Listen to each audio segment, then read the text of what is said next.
Bonjour à tous, aujourd'hui on va travailler avec Justine, notre volontaire qui vient de France pour toute l'année.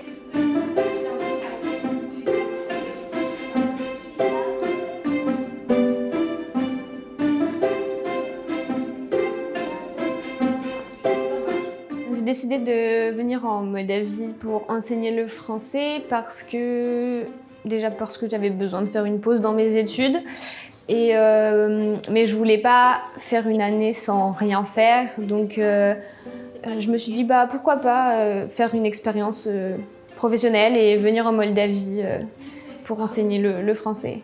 L'enseignement, c'est un domaine qui m'intéresse aussi et si je n'arrive pas à devenir sage-femme, j'aimerais bien être professeure des écoles, donc ça me fait une expérience et c'est un peu stressant de passer de l'autre côté, de passer de élève à professeur, mais je suis bien entourée et ça se passe bien pour l'instant.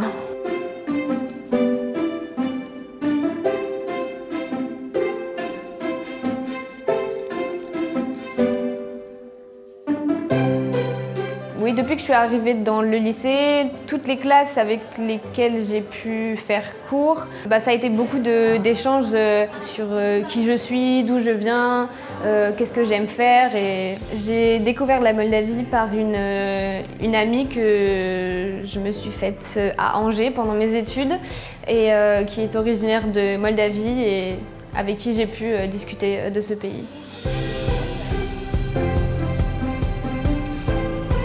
Suntem profil real francofon și anume această interacțiune cu voluntari ce vin din Franța, care nu pot să ne înțeleagă limba pe care o vorbim de obicei, ne pune în situația să discutăm cu ei în franceză, ceea ce poate să ne dezvolte anume abilitățile de comunicare. Pentru mine, cea mai importantă oportunitate este de a vorbi și de a înțelege. Ai fost în Franța încă? Da, am fost în Franța. Și cum s-a părut? Mi-a plăcut foarte mult, mi-a plăcut mentalitatea oamenilor, cultura, bucătăria. Suntem foarte fericiți că avem oportunitatea să interacționăm cu alte naționalități, să le descoperim și lor cultura și de fiecare dată voluntarii aceștia prezintă o regiune nouă din care ei vin, adică dintr-un oraș nou care deja n-am mai auzit de el. Cred că cultura noastră tot trebuie să fie cunoscută, atât pe planul local cât și pe planul internațional.